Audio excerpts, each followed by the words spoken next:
Hujan turun tanpa jeda sejak subuh, membasahi kaca jendela apartemen sempit di kawasan Cempaka Putih, Jakarta Pusat.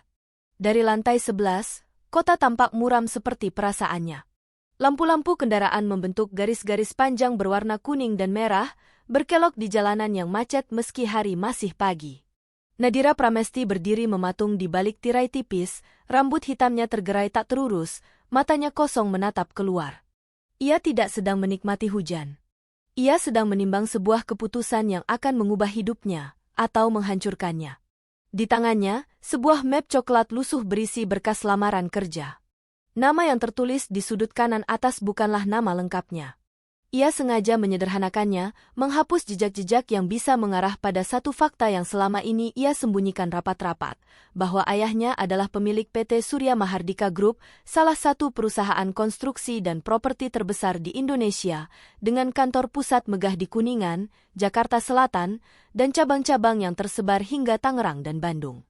Nama ayahnya, Haryo Mahardika, adalah nama yang membuat pintu terbuka lebar bagi banyak orang.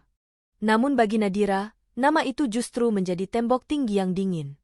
Ia menutup tirai, lalu duduk di tepi ranjang. Tangannya gemetar ketika membuka map itu, memastikan semua dokumen sudah lengkap.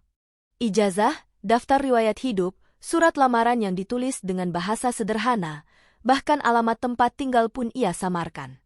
Tidak ada yang menunjukkan bahwa ia lulusan universitas ternama di Jakarta. Tidak ada yang menunjukkan bahwa ia pernah hidup di rumah besar dengan taman luas di Pondok Indah. Tidak ada yang menunjukkan bahwa darah Haryo Mahardika mengalir di tubuhnya. Ini gila, gumamnya pelan, suaranya hampir tenggelam oleh suara hujan. Namun kegilaan itu bukan datang tiba-tiba. Ia tumbuh dari luka-luka lama yang tak pernah sembuh. Kenangan masa kecil menyeruak tanpa izin. Nadira kecil berdiri di balik pintu ruang kerja ayahnya, memeluk boneka kain yang sudah lusuh. Dari celah pintu, ia melihat ayahnya duduk di balik meja besar, dikelilingi berkas dan ponsel yang tak pernah berhenti berdering. Ia mengetuk pelan. "Ayah?" Tidak ada jawaban. Ia mengetuk lagi, sedikit lebih keras. Pintu terbuka, tapi bukan sambutan hangat yang ia terima. Wajah ayahnya datar, matanya lelah, suaranya dingin. "Ayah sedang sibuk. Jangan ganggu." Pintu ditutup kembali. Nadira kecil berdiri kaku, matanya berkaca-kaca. Dari ruang tamu, ibunya, Ratna Lestari, hanya bisa memandang dengan senyum pahit. Ia memeluk Nadira, mengusap rambutnya. "Tidak apa-apa, Nak. Ayahmu bekerja keras untuk kita." Kalimat itu terus diulang ibunya, seolah-olah menjadi mantra penghibur. Namun mantra itu kehilangan kekuatannya ketika ibunya jatuh sakit. Hari itu panas terik di Rumah Sakit Cipto Mangunkusumo, Jakarta. Bau obat dan desinfektan menyengat. Nadira duduk di kursi plastik, menatap pintu ruang perawatan intensif. Ibunya terbaring lemah di dalam, tubuhnya kurus, wajahnya pucat. Penyakit itu datang tiba-tiba, merenggut senyum ibunya perlahan. "Ayah sudah tahu?" tanya Nadira dengan suara bergetar. Perawat mengangguk ragu. "Kami sudah menghubungi beliau, Mbak." Namun ayahnya tidak datang. Bukan hari itu. Bukan keesokan harinya. Bukan hari ketika mesin-mesin berbunyi panjang dan dokter menggeleng pelan. Pemakaman ibunya di TPU Tanah Kusir berlangsung sederhana. Hujan turun seperti hari ini. Nadira berdiri sendiri di samping pusara, mengenakan pakaian hitam yang kebesaran. Ayahnya datang terlambat, berdiri agak jauh, menerima belasungkawa dengan wajah kaku. Tidak ada pelukan. Tidak ada air mata yang jatuh di bahu Nadira sejak hari itu, sesuatu di dalam diri Nadira patah. Ia tumbuh menjadi remaja yang pendiam, lalu perempuan dewasa yang keras pada dirinya sendiri. Ia memilih tinggal terpisah dari ayahnya begitu lulus sekolah. Ia menolak semua fasilitas yang ditawarkan. Ia bekerja serabutan, belajar hidup mandiri, seolah ingin membuktikan sesuatu, entah kepada ayahnya atau kepada dirinya sendiri. Namun bayang-bayang perusahaan itu selalu mengikutinya. Setiap berita tentang proyek besar, setiap papan reklame dengan logo Surya Mahardika, setiap orang yang menyebut nama ayahnya dengan kagum, semuanya seperti mengingatkan Nadira pada satu kenyataan pahit, bahwa kekuasaan dan uang tidak pernah bisa membeli kehadiran seorang ayah. Ponselnya bergetar, menariknya kembali ke pagi yang muram itu. Sebuah pesan masuk dari nomor yang sangat ia kenal, meski jarang ia balas. "Ayah, kamu di mana? Sudah lama tidak pulang." Nadira menatap layar itu lama sekali. Jarinya bergerak, lalu berhenti. Ia mengunci ponsel tanpa membalas. "Pulang kemana? Ke rumah besar yang terasa asing itu? Ke ayah yang lebih mengenal angka-angka di laporan keuangan daripada perasaan anaknya sendiri?" Ia berdiri, mengenakan blazer murah yang dibelinya di pasar, lalu merapikan rambutnya seadanya. Wajahnya pucat, tapi matanya menyala dengan tekad yang dingin. "Aku akan masuk ke duniamu," bisiknya pada bayangan dirinya di cermin. "Dengan caraku sendiri." Perjalanan menuju kantor cabang PT Surya Mahardika di Tangerang memakan waktu hampir 2 jam. Nadira naik kereta listrik yang penuh sesak, berdiri di antara orang-orang yang tampak lelah sebelum hari kerja benar-benar dimulai. Ia mendengar keluhan tentang atasan, tentang gaji yang tak seberapa, tentang hidup yang keras. Setiap keluhan terasa akrab, seolah-olah itulah dunia yang selama ini ia pilih, dunia tanpa privilese, tanpa nama besar. Ketika akhirnya ia tiba di gedung kantor cabang itu, jantungnya berdegup kencang. Gedungnya tidak semegah kantor pusat di Jakarta Selatan, tapi tetap berdiri angkuh dengan kaca-kaca besar dan logo perusahaan yang terpampang jelas. Logo itu seperti mata yang menatapnya, seolah mengenalinya, seolah tahu siapa dirinya sebenarnya. Nadira menarik napas dalam-dalam sebelum melangkah masuk. Di dalam, suasana dingin oleh pendingin ruangan. Lantai marmer mengilap, meja resepsionis rapi, karyawan lalu lalang dengan wajah serius. Tidak ada yang memperhatikannya lebih dari sekilas. Bagi mereka, ia hanya satu dari sekian banyak pelamar kerja yang datang dan pergi. "Selamat pagi, Mbak. Ada yang bisa dibantu?" tanya resepsionis dengan senyum profesional. "Saya mau menyerahkan lamaran kerja," jawab Nadira, suaranya tenang meski dadanya bergemuruh. Resepsionis itu mengangguk, menerima map coklat dari tangannya. "Silakan duduk. Nanti dipanggil." Nadira duduk di kursi tunggu, tangannya saling menggenggam erat.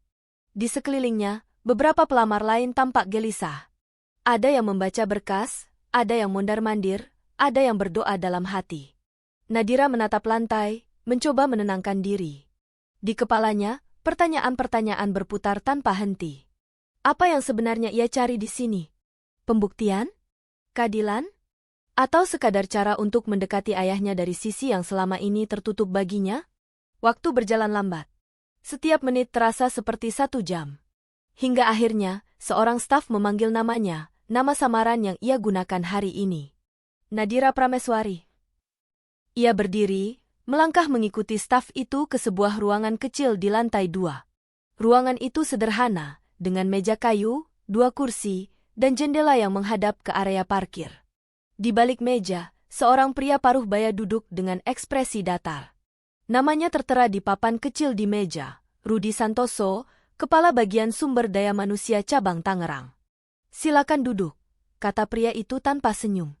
Nadira duduk, merasakan telapak tangannya berkeringat. Ia menatap wajah pria itu, mencoba membaca sesuatu di balik tatapan matanya yang tajam. "Pendidikan terakhir?" tanya Rudi sambil membuka map lamaran. "Strata 1, jawab Nadira singkat. "Pengalaman kerja?" "Ada, tapi tidak di perusahaan besar." Rudi mengangguk pelan, mencatat sesuatu. Pertanyaan demi pertanyaan mengalir, formal, dingin. Nadira menjawab dengan jujur, tanpa berlebihan. Ia tidak menyebut prestasi gemilang. Ia tidak menyebut latar belakang keluarganya. Ia hanya menjadi dirinya yang paling sederhana. Namun di balik ketenangan itu, ada sesuatu yang mengganjal di hatinya. Cara Rudi memandangnya bukan seperti memandang calon karyawan semata. Ada penilaian lain di sana. Ada kalkulasi. Wawancara itu berakhir tanpa kesan apapun. Rudi menutup map, lalu menatap Nadira lama. "Kami akan menghubungi Anda," katanya datar. Nadira mengangguk, berdiri, dan keluar ruangan dengan perasaan campur aduk. Di satu sisi, ia lega. Di sisi lain, firasat buruk mulai merayap. Saat melangkah keluar gedung, hujan sudah reda. Udara Tangerang terasa lembab. Nadira berhenti sejenak di tangga, menatap langit yang masih kelabu. Ia tidak tahu bahwa langkah yang baru saja ia ambil akan menyeretnya ke dalam pusaran kotor yang selama ini tersembunyi rapi di balik dinding-dinding perusahaan ayahnya. Ia tidak tahu bahwa ia akan dipaksa menghadapi wajah asli kekuasaan. Bahwa harga sebuah pekerjaan bisa lebih mahal daripada harga dirinya. Bahwa penyamarannya akan menjadi senjata atau bumerang. Ponselnya kembali bergetar. Kali ini, pesan dari nomor tak dikenal. Kami tertarik dengan lamaran Anda. Mohon datang kembali besok siang. Nadira membaca pesan itu berulang kali. Jantungnya berdegup lebih kencang. Ada harapan kecil yang menyelinap, bercampur dengan rasa was-was yang tak bisa ia jelaskan. Ia mengepalkan tangan. Baik, bisiknya pada dirinya sendiri. Aku akan datang. Di kejauhan, gedung kantor itu berdiri diam, menyimpan rahasia-rahasia yang belum terungkap. Dan Nadira, dengan segala luka dan tekadnya, baru saja membuka pintu menuju badai yang akan menguji segalanya, cinta, darah, dan harga diri. Bab pertama dari kisah itu pun dimulai, tanpa seorang pun menyadari bahwa perempuan sederhana yang melangkah pergi dari halaman gedung itu adalah putri dari orang paling berkuasa di dalamnya. Siang itu, matahari menggantung malas di atas Tangerang, menyengat aspal dan membuat udara terasa berat. Nadira berdiri di depan cermin kecil apartemennya, menatap bayangan wajahnya sendiri. Ada lingkar gelap di bawah matanya, sisa malam tanpa tidur. Semalaman ia memikirkan pesan singkat yang diterimanya kemarin, undangan untuk datang kembali ke kantor cabang PT Surya Mahardika. Undangan itu terlalu singkat, terlalu formal, dan entah mengapa terasa seperti panggilan pengadilan, bukan kesempatan kerja. Ia mengenakan kemeja putih sederhana dan rok hitam selutut. Tidak ada perhiasan, tidak ada riasan mencolok. Ia ingin terlihat biasa. Bahkan terlalu biasa. Rambutnya ia ikat rendah, sepatu hitamnya sudah sedikit usang. Semua detail itu ia pilih dengan sadar, seperti seorang aktor yang sedang mempersiapkan peran penting. Tenang, katanya pelan pada dirinya sendiri. Kamu hanya pelamar kerja. Namun kalimat itu terasa rapuh. Perjalanan ke Tangerang kali ini terasa lebih panjang. Di dalam kereta, Nadira berdiri sambil berpegangan pada besi atas, terombang-ambing bersama tubuh-tubuh lain. Ia memperhatikan wajah-wajah di sekelilingnya, pria dengan kemeja kusut yang tertidur sambil berdiri, perempuan paruh baya yang memeluk tas erat-erat, seorang pemuda yang menatap layar ponsel dengan wajah kosong. Mereka semua tampak seperti sedang berjuang, masing-masing dengan bebannya sendiri. Apa mereka juga harus menelan harga diri untuk bertahan? Pikir Nadira. Ia teringat ibunya. Ratna selalu berkata bahwa bekerja adalah soal martabat, bukan sekadar uang. Apapun pekerjaanmu, nak, jangan biarkan orang merendahkanmu. Kata-kata itu kembali menggema di kepalanya. Dadanya terasa sesak. Ketika kereta berhenti di stasiun, Nadira melangkah turun bersama arus manusia. Gedung kantor cabang itu kembali menyambutnya dengan wajah dingin. Kali ini, ia tidak langsung menuju resepsionis. Pesan kemarin menyebutkan nama seorang staf yang harus ia temui. Pak Rudi sudah menunggu, kata resepsionis setelah memeriksa namanya di daftar. Nadira mengangguk, lalu mengikuti seorang staf muda menuju ruangan yang sama seperti kemarin. Namun suasananya terasa berbeda. Ada ketegangan yang samar, seperti udara sebelum hujan besar. Rudi Santoso duduk di balik meja, kali ini tidak sendirian. Di sampingnya berdiri seorang pria lebih muda, mengenakan kemeja biru tua dengan lencana Menier di dadanya. Wajahnya licin, senyumnya tipis namun tidak menyentuh mata. Silakan duduk, kata Rudi, nadanya lebih ramah dari sebelumnya, terlalu ramah. Nadira duduk, menautkan jari-jari tangannya di pangkuan. Ia menatap kedua pria itu bergantian. Ini Pak Arman Wijaya, Manajer operasional di cabang ini, ujar Rudi memperkenalkan. Beliau juga ikut menilai pelamar. Arman mengangguk singkat. Saya sudah membaca berkas Anda. Nada suaranya datar, tapi matanya menyapu Nadira dari ujung kepala hingga kaki, seperti menilai barang di etalase. Kami tertarik dengan profil Anda, lanjut Rudi. Namun, ada beberapa hal yang perlu dibicarakan. Nadira menegakkan punggungnya. Silakan, Pak. Arman menarik kursi, duduk dengan santai, lalu menyilangkan kaki. Terus terang saja, katanya, persaingan di sini sangat ketat. Banyak pelamar dengan latar belakang kuat. Pengalaman, koneksi, bahkan dukungan tertentu. Nadira mengangguk pelan. Saya mengerti. Rudi tersenyum kecil. Kami melihat Anda punya potensi. Tapi, ya, sistem di perusahaan besar seperti ini tidak sesederhana yang dibayangkan. Kalimat itu menggantung, seperti umpan yang sengaja dilempar. Apa maksud Bapak? Tanya Nadira, berusaha menjaga suaranya tetap tenang. Arman mencondongkan tubuh ke depan, menurunkan suaranya. Ada jalur cepat, katanya pelan. Tidak semua orang bisa lewat jalur itu. Tapi bagi yang mau berkomitmen, kesempatan selalu ada. Detik itu, Nadira merasakan sesuatu bergetar di dalam dadanya. Firasat buruk yang kemarin hanya berupa bayangan kini mulai mengambil bentuk. Komitmen seperti apa? Tanyanya, meski ia sudah bisa menebaknya. Rudy dan Arman saling pandang sejenak. Rudy menghela napas, seolah-olah ia sedang melakukan sesuatu yang berat. Kami tidak ingin bertele-tele, kata Rudy akhirnya. Ada biaya administrasi tambahan. Tidak tercatat, tentu saja. Anggap saja sebagai bentuk keseriusan. Kata-kata itu menghantam Nadira seperti tamparan keras. Ia menatap Rudy, lalu Arman, matanya membesar. Dadanya berdegup kencang. Biaya? Suaranya nyaris berbisik. Arman tersenyum tipis. Angka yang wajar. Untuk posisi yang Anda lamar, sekitar 50 juta. Ruangan itu terasa mendadak sempit. Suara pendingin ruangan berdengung keras di telinganya. Nadira merasa darahnya naik ke kepala. 50 juta. Jumlah yang bagi sebagian orang mungkin kecil, tapi baginya, dengan identitas yang ia pakai hari ini, itu adalah angka yang mustahil. Maaf, katanya, berusaha keras agar suaranya tidak bergetar. Apakah ini resmi? Rudy tertawa kecil. Tidak usah terlalu kaku. Semua orang melakukannya. Kalau tidak begini, ya tunggu saja. Bisa lama, bisa tidak pernah. Arman menimpali, nada suaranya kini mengandung sedikit ejekan. Kami hanya membantu. Anda kelihatan butuh pekerjaan, bukan?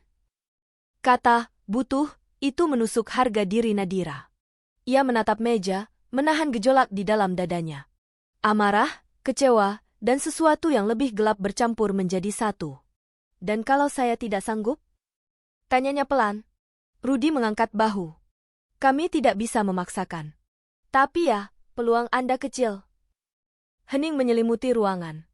Nadira merasa seperti berdiri di tepi jurang. Di satu sisi, ia ingin bangkit, menampar wajah-wajah itu dengan kebenaran tentang siapa dirinya sebenarnya. Ia ingin berkata bahwa perusahaan ini milik ayahnya, bahwa mereka sedang mencoba memeras anak pemiliknya sendiri. Namun di sisi lain, ada sesuatu yang menahannya. Sesuatu yang dingin dan terencana. Ia teringat semua luka masa lalunya. Ketidakhadiran ayahnya. Ibunya yang pergi dalam kesepian. Nama besar yang selalu diagungkan, tapi ternyata menyimpan kebusukan di dalamnya. Jadi, beginikah caramu membangun semua ini, ayah? Batinnya berbisik pahit. Nadira mengangkat wajahnya. Matanya kini tenang, meski di dalamnya badai mengamuk. Saya perlu waktu untuk mempertimbangkan, katanya akhirnya. Arman mengangguk, senyum liciknya kembali muncul. Tentu. Tapi jangan lama-lama. Kesempatan tidak menunggu. Rudy menyelipkan secarik kertas kecil ke atas meja, mendorongnya ke arah Nadira. Di kertas itu tertulis nomor rekening dan satu kalimat singkat, hubungi saya jika sudah siap. Nadira menatap kertas itu lama, lalu mengambilnya. Tangannya dingin. Saya akan menghubungi, katanya singkat. Ia berdiri, membungkuk sopan, lalu keluar ruangan dengan langkah kaku. Begitu pintu tertutup, kakinya terasa lemas. Ia berjalan menyusuri koridor, melewati karyawan-karyawan yang sibuk dengan dunia mereka sendiri. Tidak ada yang tahu apa yang baru saja terjadi di ruangan kecil itu. Tidak ada yang tahu bahwa sebuah garis telah dilanggar. Di luar gedung, udara terasa panas dan pengap. Nadira berdiri di bawah bayangan gedung, menatap lalu lintas yang padat. Tangannya meremas kertas kecil itu hingga kusut. Air mata menggenang di matanya, tapi ia menahannya. Ia menolak menangis di sini. Bukan sekarang. 50 juta, gumamnya pahit. Harga sebuah pekerjaan. Harga sebuah martabat. Ponselnya bergetar. Sebuah pesan masuk dari ayahnya lagi. Kamu baik-baik saja? Ayah dengar kamu cari kerja. Nadira tersenyum tipis, senyum yang lebih mirip luka terbuka. Ia tidak tahu dari mana ayahnya mendapat informasi itu, tapi timingnya terasa kejam. Ia mengetik balasan, lalu menghapusnya. Mengetik lagi, lalu menghapus lagi. Akhirnya, Ia hanya mengunci ponsel tanpa menjawab. Di dalam dirinya, sebuah keputusan mulai terbentuk. Ia tahu ia tidak akan membayar uang itu. Tapi ia juga tahu ia tidak akan pergi begitu saja. Tidak setelah melihat sendiri betapa busuknya sistem yang berjalan di bawah nama keluarganya. Kalau ini permainan, bisiknya pada dirinya sendiri, aku akan memainkannya sampai akhir. Ia melangkah pergi dari gedung itu dengan kepala tegak, meski hatinya hancur berkeping-keping. Ia tidak tahu bagaimana caranya, tapi satu hal pasti, ia akan kembali. Bukan sebagai korban, melainkan sebagai badai yang akan merobohkan semuanya. Dan di suatu tempat di dalam gedung itu, Rudy dan Arman tertawa ringan, mengira mereka baru saja menekan seorang pelamar miskin yang putus asa. Mereka tidak tahu bahwa mereka baru saja menyalakan sumbu panjang menuju kehancuran mereka sendiri. Malam turun perlahan di Cempaka Putih, membawa hawa lembab dan suara kendaraan yang tak pernah benar-benar tidur. Nadira duduk di lantai apartemennya, punggung bersandar pada sofa, ponsel tergeletak di sampingnya.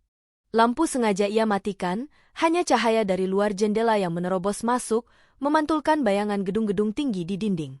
Di tangannya, kertas kecil yang siang tadi diberikan Rudy sudah hampir sobek karena diremas berkali-kali. Nomor rekening itu seperti noda hitam di pikirannya. 50 juta. Angka itu berputar-putar, menghantam kesadarannya tanpa ampun. Bukan karena ia tidak punya uang sama sekali. Sebagai anak Haryo Mahardika, ia tahu bahwa angka itu bisa ia dapatkan dengan satu panggilan singkat. Tapi justru disitulah letak racunnya. Jika ia melakukan itu, seluruh penyamarannya runtuh. Seluruh tujuan kehadirannya di perusahaan itu kehilangan makna. Ia menutup mata, menarik napas panjang, mencoba meredam gelombang emosi yang datang bertubi-tubi. Amarah, jijik, kecewa, dan rasa dikhianati yang begitu dalam, seolah-olah luka lama di dadanya kembali dibelah tanpa ampun. Bu, bisiknya pelan, seolah ibunya masih bisa mendengar. Kalau ibu tahu? Air mata akhirnya jatuh, satu demi satu, membasahi pipinya. Tangisnya tertahan, tanpa suara, hanya bahunya yang bergetar pelan. Ia bukan menangis karena diminta uang. Ia menangis karena menyadari bahwa perusahaan yang dibangun atas nama keluarga mereka berdiri di atas penderitaan dan penghinaan orang-orang kecil. Dan ayahnya, atau setidaknya, orang-orang kepercayaannya, membiarkan itu terjadi. Ponselnya kembali bergetar, memecah kesunyian. Pesan dari nomor yang sama dengan kemarin. Jangan lupa, kesempatan tidak datang dua kali. Nadira membuka mata, menatap layar itu dengan pandangan kosong. Jarinya gemetar, namun kali ini bukan karena takut. Ada sesuatu yang mengeras di dalam dirinya. Sesuatu yang dingin dan berbahaya. Ia bangkit berdiri, berjalan ke jendela, lalu menatap kota Jakarta yang berkilau di malam hari. Di kejauhan, lampu-lampu gedung perkantoran menyala seperti bintang palsu. Di salah satu gedung itu, ayahnya mungkin masih bekerja. Atau mungkin sedang makan malam dengan rekan bisnis, tertawa, membicarakan proyek bernilai miliaran. Ia tidak tahu. Yang ia tahu, jarak di antara mereka terasa tak terukur. Ayah selalu bilang ini semua untuk keluarga, gumam Nadira pahit. Tapi keluarga macam apa yang dibangun di atas kebusukan? Malam itu, Nadira tidak tidur. Ia duduk di meja kecil, membuka laptop tua yang selama ini menjadi senjata hidup mandirinya. Ia mulai menelusuri kembali segala hal tentang PT Surya Mahardika. Laporan-laporan lama, berita proyek, struktur organisasi yang bisa ia akses secara umum. Ia mencatat nama-nama. Rudy Santoso, Arman Wijaya, beberapa nama lain yang sering muncul sebagai penanggung jawab cabang. Ia tidak sekadar marah. Ia mulai berpikir. Pagi menjelang tanpa ia sadari. Cahaya matahari menyelinap melalui celah tirai. Nadira memijat pelipisnya yang berdenyut. Matanya perih, tapi pikirannya jernih. Sebuah rencana kasar mulai terbentuk, meski masih rapuh. Ponselnya kembali berbunyi. Kali ini, panggilan dari nomor ayahnya. Ia menatap layar itu lama. Jarinya hampir saja menekan tombol terima, tapi ia urung. Panggilan itu berhenti, lalu disusul pesan singkat. Ayah khawatir. Kita perlu bicara. Nadira tertawa kecil tanpa suara. Bicara? Tentang apa? Tentang bagaimana anaknya hampir diperas di perusahaan miliknya sendiri. Ia berdiri, mengambil jaket, dan bersiap keluar. Hari ini, ia akan kembali ke Tangerang. Bukan untuk menyerahkan uang, tapi untuk melihat sejauh mana kebusukan itu berakar. Perjalanan ke kantor cabang terasa sunyi, meski kereta tetap penuh. Nadira duduk di sudut, menatap pantulan wajahnya di kaca jendela. Wajah itu tampak lebih keras dari beberapa hari lalu. Matanya tidak lagi hanya menyimpan luka, tapi juga tekad yang dingin. Sesampainya di gedung kantor, ia tidak langsung menuju resepsionis. Ia berdiri di lobi, memperhatikan cara karyawan berbicara satu sama lain. Cara seorang pria berpakaian rapi menyelipkan amplop coklat ke laci meja sebelum masuk ke ruang manajer. Cara satpam berpura-pura tidak melihat. Semua itu terlalu rapi untuk disebut kebetulan. Nona Nadira? Suara itu membuatnya menoleh. Arman berdiri beberapa langkah darinya, senyum licin yang sama terpasang di wajahnya. Saya kira Anda tidak akan datang, kata Arman, nada suaranya seolah menggoda. Saya hanya ingin kejelasan, jawab Nadira singkat. Kami tidak bisa memaksakan. Tapi ya, peluang Anda kecil. Hening menyelimuti ruangan. Nadira merasa seperti berdiri di tepi jurang. Di satu sisi, ia ingin bangkit, menampar wajah-wajah itu dengan kebenaran tentang siapa dirinya sebenarnya. Ia ingin berkata bahwa perusahaan ini milik ayahnya, bahwa mereka sedang mencoba memeras anak pemiliknya sendiri. Namun di sisi lain, ada sesuatu yang menahannya. Sesuatu yang dingin dan terencana. Ia teringat semua luka masa lalunya. Ketidakhadiran ayahnya. Ibunya yang pergi dalam kesepian. Nama besar yang selalu diagungkan, tapi ternyata menyimpan kebusukan di dalamnya. Jadi, beginikah caramu membangun semua ini, ayah? Batinnya berbisik pahit. Nadira mengangkat wajahnya. Matanya kini tenang, meski di dalamnya badai mengamuk. Saya perlu waktu untuk mempertimbangkan, katanya akhirnya. Arman mengangguk, senyum liciknya kembali muncul. Tentu. Tapi jangan lama-lama. Kesempatan tidak menunggu. Rudi menyelipkan secarik kertas kecil ke atas meja, mendorongnya ke arah Nadira. Di kertas itu tertulis nomor rekening dan satu kalimat singkat, hubungi saya jika sudah siap. Nadira menatap kertas itu lama, lalu mengambilnya. Tangannya dingin. Saya akan menghubungi, katanya singkat. Ia berdiri, membungkuk sopan, lalu keluar ruangan dengan langkah kaku. Begitu pintu tertutup, kakinya terasa lemas. Ia berjalan menyusuri koridor, melewati karyawan-karyawan yang sibuk dengan dunia mereka sendiri. Tidak ada yang tahu apa yang baru saja terjadi di ruangan kecil itu. Tidak ada yang tahu bahwa sebuah garis telah dilanggar. Di luar gedung, udara terasa panas dan pengap. Nadira berdiri di bawah bayangan gedung, menatap lalu lintas yang padat. Tangannya meremas kertas kecil itu hingga kusut. Air mata menggenang di matanya, tapi ia menahannya. Ia menolak menangis di sini. Bukan sekarang. 50 juta, gumamnya pahit. Harga sebuah pekerjaan. Harga sebuah martabat. Ponselnya bergetar. Sebuah pesan masuk dari ayahnya lagi. Kamu baik-baik saja? Ayah dengar kamu cari kerja. Nadira tersenyum tipis, senyum yang lebih mirip luka terbuka. Ia tidak tahu dari mana ayahnya mendapat informasi itu, tapi timingnya terasa kejam. Ia mengetik balasan, lalu menghapusnya. Mengetik lagi, lalu menghapus lagi. Akhirnya, ia hanya mengunci ponsel tanpa menjawab. Di dalam dirinya, sebuah keputusan mulai terbentuk. Ia tahu ia tidak akan membayar uang itu. Tapi ia juga tahu ia tidak akan pergi begitu saja. Tidak setelah melihat sendiri betapa busuknya sistem yang berjalan di bawah nama keluarganya. Kalau ini permainan, bisiknya pada dirinya sendiri, aku akan memainkannya sampai akhir. Ia melangkah pergi dari gedung itu dengan kepala tegak, meski hatinya hancur berkeping-keping. Ia tidak tahu bagaimana caranya, tapi satu hal pasti, ia akan kembali. Bukan sebagai korban, melainkan sebagai badai yang akan merobohkan semuanya. Dan di suatu tempat di dalam gedung itu, Rudi dan Arman tertawa ringan, mengira mereka baru saja menekan seorang pelamar miskin yang putus asa. Mereka tidak tahu bahwa mereka baru saja menyalakan sumbu panjang menuju kehancuran mereka sendiri. Malam turun perlahan di Cempaka Putih, membawa hawa lembab dan suara kendaraan yang tak pernah benar-benar tidur. Nadira duduk di lantai apartemennya, punggung bersandar pada sofa, ponsel tergeletak di sampingnya. Lampu sengaja ia matikan, hanya cahaya dari luar jendela yang menerobos masuk, memantulkan bayangan gedung-gedung tinggi di dinding. Di tangannya, Kertas kecil yang siang tadi diberikan Rudy sudah hampir sobek karena diremas berkali-kali. Nomor rekening itu seperti noda hitam di pikirannya. 50 juta. Angka itu berputar-putar, menghantam kesadarannya tanpa ampun. Bukan karena ia tidak punya uang sama sekali. Sebagai anak Haryo Mahardika, ia tahu bahwa angka itu bisa ia dapatkan dengan satu panggilan singkat. Tapi justru disitulah letak racunnya. Jika ia melakukan itu, seluruh penyamarannya runtuh. Seluruh tujuan kehadirannya di perusahaan itu kehilangan makna.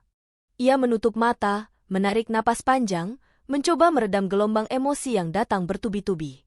Amarah, jijik, kecewa, dan rasa dikhianati yang begitu dalam, seolah-olah luka lama di dadanya kembali dibelah tanpa ampun. Bu, bisiknya pelan, seolah ibunya masih bisa mendengar. Kalau ibu tahu? Air mata akhirnya jatuh, satu demi satu, membasahi pipinya. Tangisnya tertahan, tanpa suara, hanya bahunya yang bergetar pelan. Ia bukan menangis karena diminta uang. Ia menangis karena menyadari bahwa perusahaan yang dibangun atas nama keluarga mereka berdiri di atas penderitaan dan penghinaan orang-orang kecil. Dan ayahnya, atau setidaknya, orang-orang kepercayaannya, membiarkan itu terjadi. Ponselnya kembali bergetar, memecah kesunyian. Pesan dari nomor yang sama dengan kemarin. Jangan lupa, kesempatan tidak datang dua kali. Nadira membuka mata, menatap layar itu dengan pandangan kosong. Jarinya gemetar, namun kali ini bukan karena takut. Ada sesuatu yang mengeras di dalam dirinya. Sesuatu yang dingin dan berbahaya. Ia bangkit berdiri, berjalan ke jendela, lalu menatap kota Jakarta yang berkilau di malam hari. Di kejauhan, lampu-lampu gedung perkantoran menyala seperti bintang palsu. Di salah satu gedung itu, ayahnya mungkin masih bekerja. Atau mungkin sedang makan malam dengan rekan bisnis, tertawa, membicarakan proyek bernilai miliaran. Ia tidak tahu. Yang ia tahu, jarak di antara mereka terasa tak terukur. Ayah selalu bilang ini semua untuk keluarga, gumam Nadira pahit. Tapi keluarga macam apa yang dibangun di atas kebusukan? Malam itu, Nadira tidak tidur. Ia duduk di meja kecil, membuka laptop tua yang selama ini menjadi senjata hidup mandirinya. Ia mulai menelusuri kembali segala hal tentang PT Surya Mahardika. Laporan-laporan lama, berita proyek, struktur organisasi yang bisa ia akses secara umum. Ia mencatat nama-nama. Rudy Santoso, Arman Wijaya, beberapa nama lain yang sering muncul sebagai penanggung jawab cabang. Ia tidak sekadar marah. Ia mulai berpikir. Pagi menjelang tanpa ia sadari. Cahaya matahari menyelinap melalui celah tirai. Nadira memijat pelipisnya yang berdenyut. Matanya perih, tapi pikirannya jernih. Sebuah rencana kasar mulai terbentuk, meski masih rapuh. Ponselnya kembali berbunyi. Kali ini, panggilan dari nomor ayahnya. Ia menatap layar itu lama. Jarinya hampir saja menekan tombol terima, tapi ia urung. Panggilan itu berhenti, lalu disusul pesan singkat. Ayah khawatir. Kita perlu bicara. Nadira tertawa kecil tanpa suara. Bicara? Tentang apa? Tentang bagaimana anaknya hampir diperas di perusahaan miliknya sendiri. Ia berdiri, mengambil jaket, dan bersiap keluar. Hari ini, ia akan kembali ke Tangerang. Bukan untuk menyerahkan uang, tapi untuk melihat sejauh mana kebusukan itu berakar. Perjalanan ke kantor cabang terasa sunyi, meski kereta tetap penuh. Nadira duduk di sudut, menatap pantulan wajahnya di kaca jendela. Wajah itu tampak lebih keras dari beberapa hari lalu. Matanya tidak lagi hanya menyimpan luka, tapi juga tekad yang dingin. Sesampainya di gedung kantor, ia tidak langsung menuju resepsionis. Ia berdiri di lobi, memperhatikan cara karyawan berbicara satu sama lain. Cara seorang pria berpakaian rapi menyelipkan amplop coklat ke laci meja sebelum masuk ke ruang manajer. Cara satpam berpura-pura tidak melihat. Semua itu terlalu rapi untuk disebut kebetulan. Nona Nadira? Suara itu membuatnya menoleh. Arman berdiri beberapa langkah darinya, senyum licin yang sama terpasang di wajahnya. Saya kira Anda tidak akan datang, kata Arman, nada suaranya seolah menggoda. Saya hanya ingin kejelasan, jawab Nadira singkat. Kami tidak bisa memaksakan. Tapi ya, peluang Anda kecil. Hening menyelimuti ruangan. Nadira merasa seperti berdiri di tepi jurang. Di satu sisi, ia ingin bangkit, menampar wajah-wajah itu dengan kebenaran tentang siapa dirinya sebenarnya. Ia ingin berkata bahwa perusahaan ini milik ayahnya, bahwa mereka sedang mencoba memeras anak pemiliknya sendiri. Namun di sisi lain, ada sesuatu yang menahannya. Sesuatu yang dingin dan terencana. Ia teringat semua luka masa lalunya. Ketidakhadiran ayahnya. Ibunya yang pergi dalam kesepian. Nama besar yang selalu diagungkan, tapi ternyata menyimpan kebusukan di dalamnya. Jadi, beginikah caramu membangun semua ini, ayah? Batinnya berbisik pahit. Nadira mengangkat wajahnya. Matanya kini tenang, meski di dalamnya badai mengamuk. Saya perlu waktu untuk mempertimbangkan, katanya akhirnya. Arman mengangguk, senyum liciknya kembali muncul. Tentu. Tapi jangan lama-lama. Kesempatan tidak menunggu. Rudi menyelipkan secarik kertas kecil ke atas meja, mendorongnya ke arah Nadira. Di kertas itu tertulis nomor rekening dan satu kalimat singkat, hubungi saya jika sudah siap. Nadira menatap kertas itu lama, lalu mengambilnya. Tangannya dingin. Saya akan menghubungi, katanya singkat. Ia berdiri, membungkuk sopan, lalu keluar ruangan dengan langkah kaku. Begitu pintu tertutup, kakinya terasa lemas. Ia berjalan menyusuri koridor, melewati karyawan-karyawan yang sibuk dengan dunia mereka sendiri. Tidak ada yang tahu apa yang baru saja terjadi di ruangan kecil itu. Tidak ada yang tahu bahwa sebuah garis telah dilanggar. Di luar gedung, udara terasa panas dan pengap. Nadira berdiri di bawah bayangan gedung, menatap lalu lintas yang padat. Tangannya meremas kertas kecil itu hingga kusut. Air mata menggenang di matanya, tapi ia menahannya. Ia menolak menangis di sini. Bukan sekarang. 50 juta, gumamnya pahit. Harga sebuah pekerjaan. Harga sebuah martabat. Ponselnya bergetar. Sebuah pesan masuk dari ayahnya lagi. Kamu baik-baik saja? Ayah dengar kamu cari kerja. Nadira tersenyum tipis, senyum yang lebih mirip luka terbuka. Ia tidak tahu dari mana ayahnya mendapat informasi itu, tapi timingnya terasa kejam. Ia mengetik balasan, lalu menghapusnya. Mengetik lagi, lalu menghapus lagi. Akhirnya, ia hanya mengunci ponsel tanpa menjawab. Di dalam dirinya, sebuah keputusan mulai terbentuk. Ia tahu ia tidak akan membayar uang itu. Tapi ia juga tahu ia tidak akan pergi begitu saja. Tidak setelah melihat sendiri betapa busuknya sistem yang berjalan di bawah nama keluarganya. Kalau ini permainan, bisiknya pada dirinya sendiri, aku akan memainkannya sampai akhir. Ia melangkah pergi dari gedung itu dengan kepala tegak, meski hatinya hancur berkeping-keping. Ia tidak tahu bagaimana caranya, tapi satu hal pasti, ia akan kembali. Bukan sebagai korban, melainkan sebagai badai yang akan merobohkan semuanya. Dan di suatu tempat di dalam gedung itu, Rudi dan Arman tertawa ringan, mengira mereka baru saja menekan seorang pelamar miskin yang putus asa. Mereka tidak tahu bahwa mereka baru saja menyalakan sumbu panjang menuju kehancuran mereka sendiri. Malam turun perlahan di Cempaka Putih, membawa hawa lembab dan suara kendaraan yang tak pernah benar-benar tidur. Nadira duduk di lantai apartemennya, punggung bersandar pada sofa, ponsel tergeletak di sampingnya. Lampu sengaja ia matikan, hanya cahaya dari luar jendela yang menerobos masuk, memantulkan bayangan gedung-gedung tinggi di dinding. Di tangannya, kertas kecil yang siang tadi diberikan Rudi sudah hampir sobek karena diremas berkali-kali. Nomor rekening itu seperti noda hitam di pikirannya. 50 juta. Angka itu berputar-putar, menghantam kesadarannya tanpa ampun. Bukan karena ia tidak punya uang sama sekali. Sebagai anak Haryo Mahardika, ia tahu bahwa angka itu bisa ia dapatkan dengan satu panggilan singkat. Tapi justru disitulah letak racunnya. Jika ia melakukan itu, seluruh penyamarannya runtuh. Seluruh tujuan kehadirannya di perusahaan itu kehilangan makna. Ia menutup mata, menarik napas panjang, mencoba meredam gelombang emosi yang datang bertubi-tubi. Amarah, jijik, kecewa, dan rasa dikhianati yang begitu dalam, seolah-olah luka lama di dadanya kembali dibelah tanpa ampun. Bu, bisiknya pelan, seolah ibunya masih bisa mendengar. Kalau ibu tahu? Air mata akhirnya jatuh, satu demi satu, membasahi pipinya. Tangisnya tertahan, tanpa suara, hanya bahunya yang bergetar pelan. Ia bukan menangis karena diminta uang. Ia menangis karena menyadari bahwa perusahaan yang dibangun atas nama keluarga mereka berdiri di atas penderitaan dan penghinaan orang-orang kecil. Dan ayahnya, atau setidaknya, orang-orang kepercayaannya, membiarkan itu terjadi. Ponselnya kembali bergetar, memecah kesunyian. Pesan dari nomor yang sama dengan kemarin. Jangan lupa, kesempatan tidak datang 2 kali. Nadira membuka mata, menatap layar itu dengan pandangan kosong. Jarinya gemetar, namun kali ini bukan karena takut. Ada sesuatu yang mengeras di dalam dirinya. Sesuatu yang dingin dan berbahaya.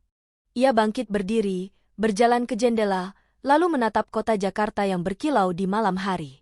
Di kejauhan, lampu-lampu gedung perkantoran menyala seperti bintang palsu. Di salah satu gedung itu, ayahnya mungkin masih bekerja. Atau mungkin sedang makan malam dengan rekan bisnis, tertawa, membicarakan proyek bernilai miliaran. Ia tidak tahu. Yang ia tahu, jarak di antara mereka terasa tak terukur. Ayah selalu bilang ini semua untuk keluarga, gumam Nadira pahit. Tapi keluarga macam apa yang dibangun di atas kebusukan? Malam itu, Nadira tidak tidur. Ia duduk di meja kecil, membuka laptop tua yang selama ini menjadi senjata hidup mandirinya. Ia mulai menelusuri kembali segala hal tentang PT Surya Mahardika. Laporan-laporan lama, berita proyek, struktur organisasi yang bisa ia akses secara umum. Ia mencatat nama-nama. Rudi Santoso, Arman Wijaya, beberapa nama lain yang sering muncul sebagai penanggung jawab cabang. Ia tidak sekadar marah. Ia mulai berpikir. Pagi menjelang tanpa ia sadari. Cahaya matahari menyelinap melalui celah tirai. Nadira memijat pelipisnya yang berdenyut. Matanya perih, tapi pikirannya jernih. Sebuah rencana kasar mulai terbentuk, meski masih rapuh. Ponselnya kembali berbunyi. Kali ini, panggilan dari nomor ayahnya. Ia menatap layar itu lama. Jarinya hampir saja menekan tombol terima, tapi ia urung. Panggilan itu berhenti, lalu disusul pesan singkat. Ayah khawatir. Kita perlu bicara. Nadira tertawa kecil tanpa suara. Bicara? Tentang apa? Tentang bagaimana anaknya hampir diperas di perusahaan miliknya sendiri. Ia berdiri, mengambil jaket, dan bersiap keluar. Hari ini, ia akan kembali ke Tangerang. Bukan untuk menyerahkan uang, tapi untuk melihat sejauh mana kebusukan itu berakar. Perjalanan ke kantor cabang terasa sunyi, meski kereta tetap penuh. Nadira duduk di sudut, menatap pantulan wajahnya di kaca jendela. Wajah itu tampak lebih keras dari beberapa hari lalu. Matanya tidak lagi hanya menyimpan luka, tapi juga tekad yang dingin. Sesampainya di gedung kantor, ia tidak langsung menuju resepsionis. Ia berdiri di lobi, memperhatikan cara karyawan berbicara satu sama lain. Cara seorang pria berpakaian rapi menyelipkan amplop coklat ke laci meja sebelum masuk ke ruang manajer. Cara satpam berpura-pura tidak melihat. Semua itu terlalu rapi untuk disebut kebetulan. Nona Nadira? Suara itu membuatnya menoleh. Arman berdiri beberapa langkah darinya, senyum licin yang sama terpasang di wajahnya. Saya kira Anda tidak akan datang, kata Arman, nada suaranya seolah menggoda. Saya hanya ingin kejelasan, jawab Nadira singkat. Arman mengangguk, lalu memberi isyarat agar ia mengikutinya. Kali ini, mereka tidak menuju ruang wawancara kemarin, melainkan sebuah ruangan kecil di belakang, jauh dari lalu lalang karyawan. Ruangan itu pengap, jendelanya tertutup rapat, hanya ada satu meja dan 2 kursi. Lebih aman bicara di sini, kata Arman sambil menutup pintu. Nadira duduk perlahan. Jantungnya berdetak kencang, tapi wajahnya tetap tenang. Apakah Anda sudah memutuskan? Tanya Arman, menyandarkan punggungnya di kursi. Nadira menghela napas pelan. Saya ingin memastikan satu hal. Arman mengangkat alis. Apa? Uang itu, kata Nadira, menatap langsung ke mata Arman. Kemana perginya? Arman tertawa kecil. Anda terlalu banyak bertanya untuk seseorang yang butuh pekerjaan. Apa salahnya bertanya? Balas Nadira. Saya hanya tidak ingin tertipu. Wajah Arman mengeras sejenak, lalu kembali santai. Anggap saja biaya koordinasi. Sistem sudah berjalan lama. Semua orang diuntungkan. Semua orang? Nadira menyeringai tipis. Termasuk perusahaan? Arman mencondongkan tubuh ke depan, suaranya merendah. Dengar? Kalau Anda mau masuk, ikuti aturan. Kalau tidak, pintu keluar ada di sana. Nadira menatapnya tanpa berkedip. Dalam hati, amarahnya mendidih. Namun ia memaksanya tetap tenang. Ia tahu, ledakan sekarang hanya akan menghancurkan rencananya sendiri. Baik, katanya akhirnya. Saya butuh waktu beberapa hari untuk mengumpulkan uangnya. Senyum Arman melebar. Pintar? Jangan lama-lama. Saat Nadira berdiri untuk pergi, Arman menambahkan dengan nada meremehkan, kesempatan seperti ini jarang. Jangan sampai menyesal karena terlalu idealis. Langkah Nadira terhenti sejenak di depan pintu. Ia menoleh, menatap Arman dengan senyum tipis yang tidak mencapai mata. Saya tidak pernah menyesal karena menjaga harga diri, katanya pelan. Ia keluar ruangan sebelum Arman sempat membalas. Begitu pintu tertutup, Nadira menghela napas panjang. Telapak tangannya basah oleh keringat. Ia berjalan cepat meninggalkan area itu, jantungnya berdegup liar. Di luar gedung, ia berhenti, bersandar pada dinding, mencoba menenangkan diri. Kepalanya berdenyut, tapi pikirannya semakin jelas. Mereka percaya ia akan membayar. Mereka mengira ia terpojok. Dan itulah kesalahan terbesar mereka. Sore itu, Nadira tidak langsung pulang. Ia naik kereta menuju Kuningan, ke kawasan tempat kantor pusat perusahaan berdiri. Ia tidak berniat masuk. Ia hanya ingin melihat. Gedung tinggi dengan logo besar itu menjulang angkuh, seolah menertawakan orang-orang yang berlalu lalang di bawahnya. Ia berdiri di seberang jalan, menatap gedung itu lama. Di balik kaca-kaca gelap itu, ayahnya mungkin sedang mengambil keputusan-keputusan besar, tanpa tahu bahwa di cabang kecil di Tangerang, namanya dipakai untuk memeras dan menghina. Ayah, bisik Nadira, suaranya tenggelam oleh bising jalanan.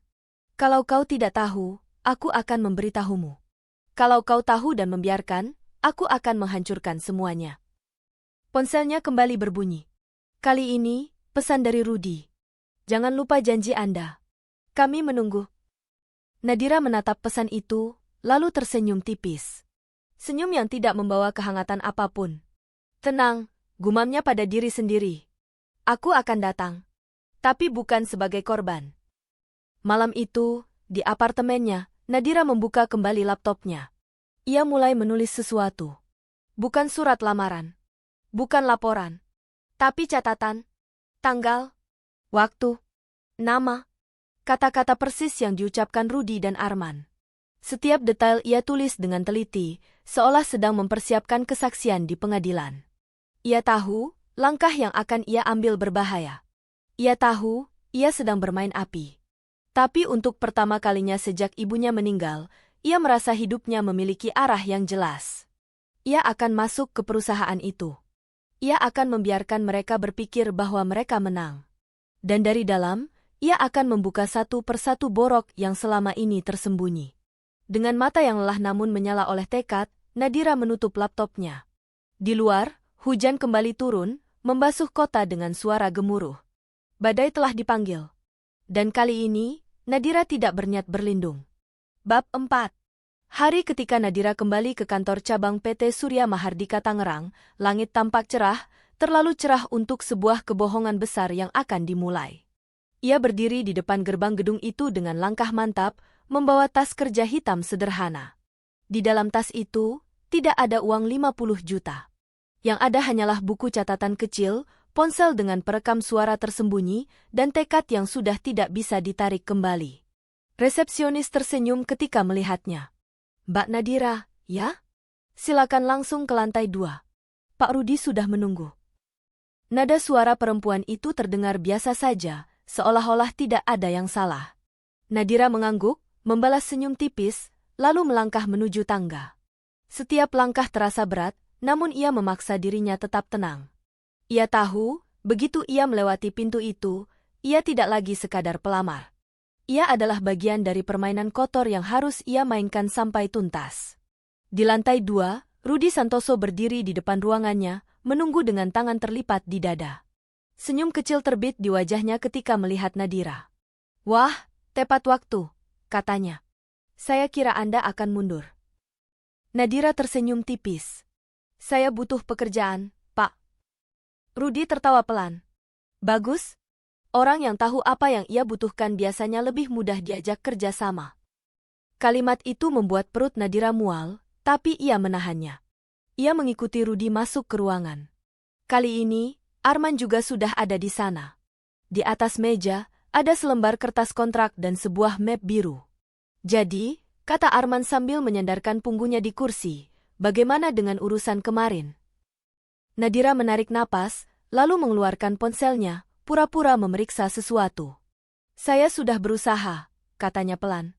Tapi saya tidak bisa langsung mengumpulkan semuanya. Saya butuh waktu. Wajah Arman berubah, senyumnya menipis. Berapa lama? Sebulan, jawab Nadira mantap. Rudy mengernyit. Sebulan itu lama. Nadira mengangkat bahu. Saya tidak punya siapa-siapa yang bisa saya mintai bantuan cepat. Hening sejenak menyelimuti ruangan. Arman menatap Rudy, lalu kembali menatap Nadira. Ada perhitungan di mata mereka. Ada cara lain, kata Arman akhirnya. Anda bisa mulai bekerja dulu. Uangnya menyusul. Tapi ingat, jangan macam-macam. Kata-kata itu seperti pisau tipis yang ditekan ke leher. Nadira mengangguk pelan. Saya mengerti. Rudy mendorong map biru ke arahnya. Ini kontrak sementara. Anda ditempatkan di bagian administrasi proyek. Gaji kecil, tapi cukup untuk bertahan. Nadira membuka map itu, membaca sekilas. Semua terlihat resmi. Terlalu resmi untuk sesuatu yang lahir dari pemerasan. Selamat bergabung, kata Rudy sambil tersenyum lebar. Anggap saja ini awal yang baik. Nadira menjabat tangan mereka satu persatu. Tangan Arman dingin dan basah. Ia menahan diri untuk tidak menarik tangannya terlalu cepat. Hari pertamanya sebagai karyawan dimulai tanpa upacara apapun. Ia duduk di meja kecil di sudut ruangan administrasi, berhadapan dengan tumpukan berkas proyek. Di sekelilingnya, karyawan lain sibuk dengan layar komputer masing-masing. Tidak ada yang menyambutnya dengan hangat. Sebagian hanya melirik sekilas, lalu kembali ke pekerjaan mereka. Seorang perempuan berusia sekitar 35 tahun duduk di meja sebelahnya. Rambutnya diikat asal, wajahnya lelah. Kamu anak baru? Tanyanya tanpa menoleh. Iya, jawab Nadira. Nama? Nadira. Perempuan itu mengangguk. Aku Sari. Jangan kaget kalau di sini banyak yang aneh. Nadira menoleh. Aneh? Sari tertawa hambar. Nanti juga kamu tahu sendiri. Kalimat itu membuat bulu kuduk Nadira merinding. Hari-hari berikutnya berjalan dengan ritme yang melelahkan. Nadira menginput data proyek, mengarsipkan dokumen, dan mengantar berkas ke berbagai ruangan. Dari pekerjaannya yang tampak sepele itu, ia mulai melihat celah-celah kebusukan. Anggaran yang tidak masuk akal. Tanda tangan yang dipalsukan.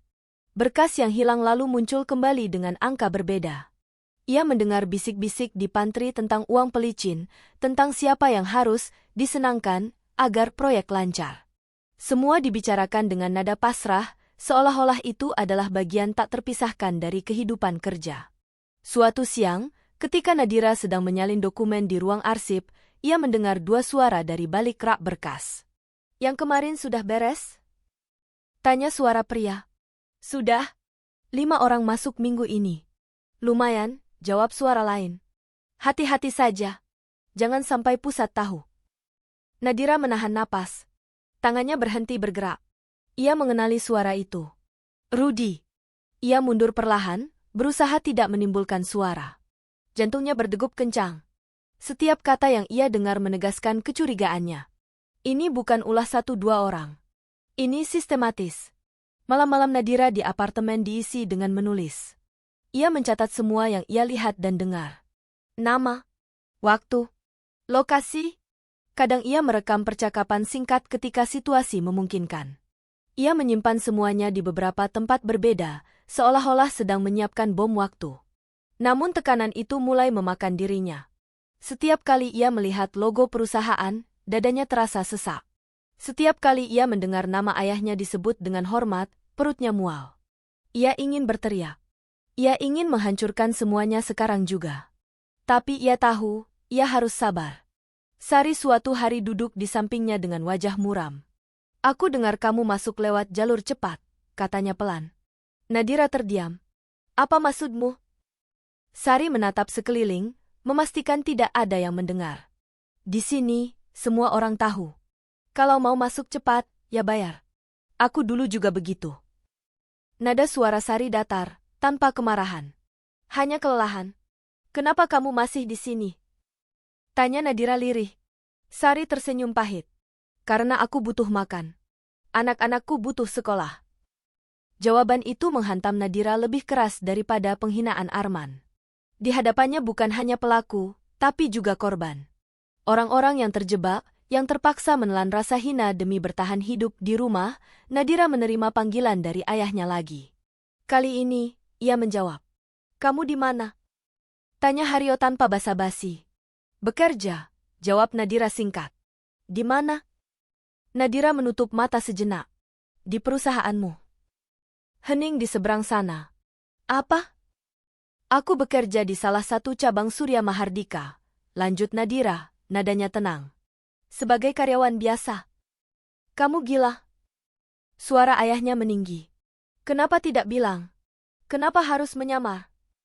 Nadira tertawa kecil, tawa tanpa kebahagiaan.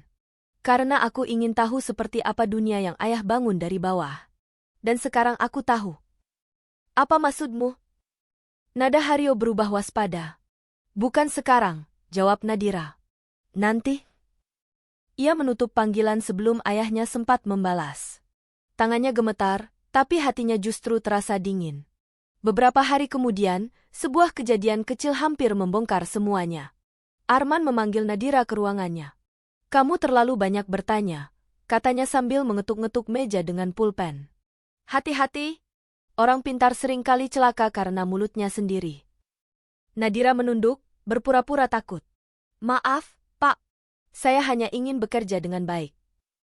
Arman menatapnya lama, lalu tersenyum sinis. Bagus. Ingat posisi kamu. Saat Nadira keluar ruangan, lututnya terasa lemas. Ia sadar, permainannya semakin berbahaya. Namun ia juga sadar, ia sudah terlalu jauh untuk mundur.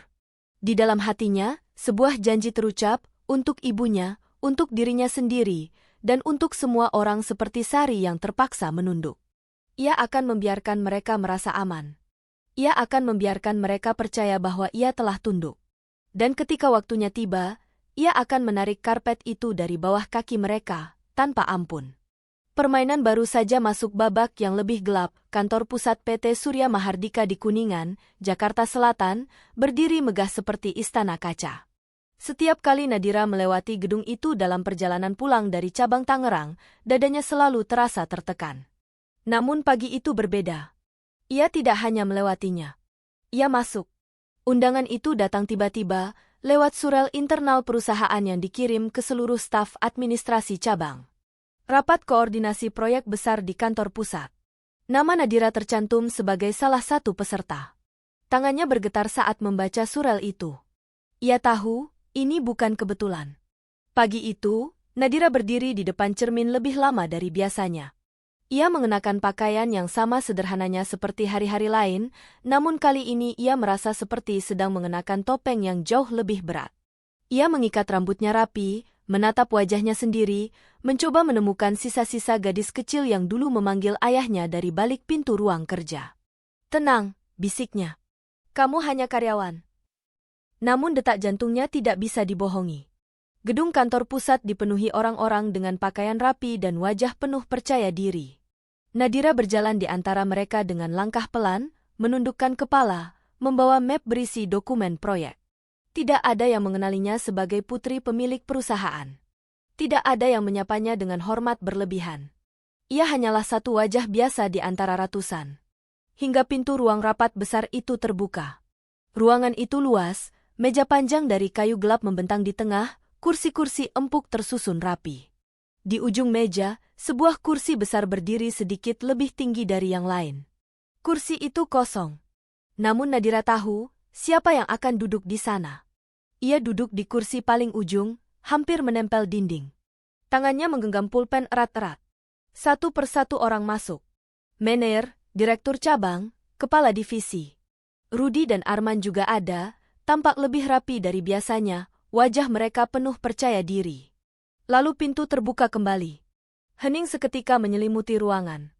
Haryo Mahardika melangkah masuk. Usianya sudah melewati 50, rambutnya mulai memutih di pelipis, namun posturnya masih tegap. Wajahnya keras, sorot matanya tajam dan berwibawa. Ia mengenakan setelan gelap yang sangat Nadira kenal, setelan yang dulu sering ia lihat dari kejauhan, ketika ayahnya pulang larut malam dan langsung masuk kamar tanpa menoleh. Nadira menunduk cepat. Dadanya terasa seperti diremas. Tenggorokannya kering. "Selamat pagi," suara ayahnya menggema di ruangan. Tegas, dingin, tidak berubah. Rapat dimulai. Angka-angka dipresentasikan. Proyek dibahas. Nadira mendengar, mencatat, namun pikirannya melayang. Setiap kali ayahnya berbicara, kenangan lama menyerbu. Tangan besar yang dulu jarang menggenggam tangannya, punggung yang selalu membelakanginya, suara yang lebih sering terdengar di televisi daripada di rumah. Dan di tengah semua itu, ia melihat sesuatu yang membuat perutnya bergejolak. Rudy berbicara tentang rekrutmen karyawan baru di cabang.